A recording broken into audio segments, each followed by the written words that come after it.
must be installed with 2 fuel line vibration dampers. So with the bigger orifices, basically you're taking the throttles out of the stock rail, so you get better flow, but it puts more harmonics to the line.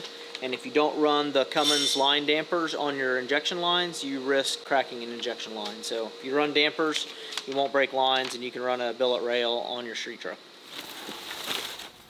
Intake. That thing has seen some shit. I'm gonna get that polished up. This is all stuff that I want to get cleaned up and either painted, powder coated, or polished before we put it on the engine. So D&J sent me all these loose pieces. Get these all taken care of, send them back to D&J, and then put the engine together.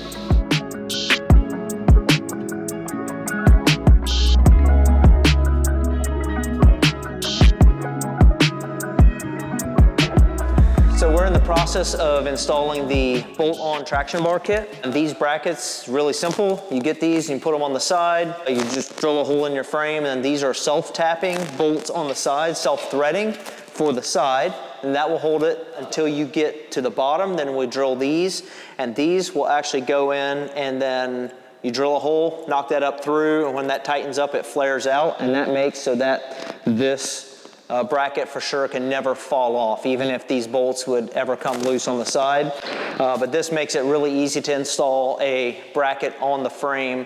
So we wanted to get this installed before we get the frame sandblasted and painted here next week. So let Tyler get this installed, and then we get this thing torn down, go to sandblast and paint.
Okay, we got the frame back from paint and we started loading it. We've got the engine in it, got it back from D&J. I started getting the rockers and everything in it. We've got the lowering coils that are powder coated. Color we went with is majestic purple. I've got the sway bar arm on, the new control arms, and now we're just loading all these pieces. If you come back here, the breather that I have for the AC drip can, because I've got a line coming up here to the firewall so I can run my AC in the staging lanes, because at drag strip, you generally can't run your air conditioning because it drips onto the track.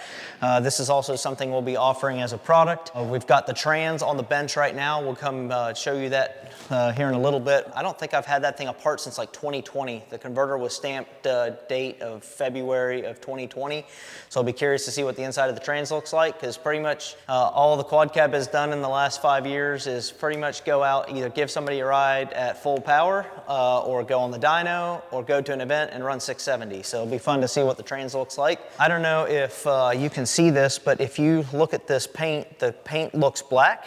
But if you look right on the edges, you can actually see it has some deep purple in it. That kind of complements powder coat color. But I wanted it subtle enough that if I ever want to change the color scheme of the truck, I don't have to repaint the frame. So we're just plugging away. We've got the tank cleaned up. I've got the new AirDog 5G 220 on there. We're going to change some lines from the old stuff that was on there because it had 2 4G pumps on it. Now we're going to a single 5G. We're just plugging away. Let's go check out the trans.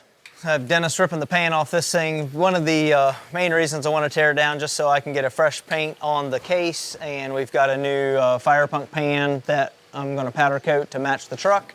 and just see what the clutches look like after a couple summers of abuse.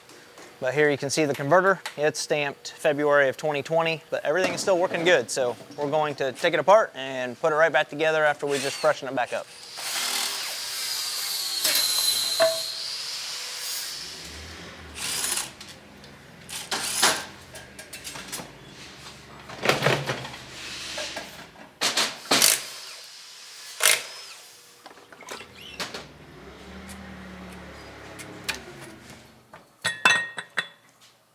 Something you don't see very often, but the reverse drum separates in here. I mean, sometimes you see those things loose, but that thing came out, but it's not actually broken. You can see the sprag rides on here and it's splined. So it doesn't hurt anything. The reverse band looks good. And this is your direct clutch, third gear. I don't even see any hot spots in it. Piston applies from the bottom side and is pushing against the pressure plate. So normally the furthest away from the piston sees the least amount of pressure, and these look honestly absolutely perfect. This is your overdrive clutch. There's your pressure plate, and running a 6 clutch setup in this. Those all look good too. The outside clutch is always the one that sees the most abuse. Those look fantastic. I'm happy with that. This is your forward clutch. This clutch is on in all forward gears. This is what you're launching on, so it's the only clutch that's on in first gear. Second gear band is the only one that really shows any kind of significant wear. So you can see on the edge, I don't know if you can even see it. If I shine my flashlight on it, you can see the color differences. That's what it was like when it was new. So it's got some heat marks in it. You can see that there's some heat marks on the drum. I'm gonna change the second gear band. Being that I've been running this stuff for the last 5 years, I am not mad at a trans coming apart like this that has just gotten the shit beat out of it. So we will clean this up. We can reuse these clutches. I'll put a new band in it. I'll probably replace the drum, because if that ever does come apart, that would cause a problem with your sprag. Clean and paint the case and put it right back together and get it back in the truck.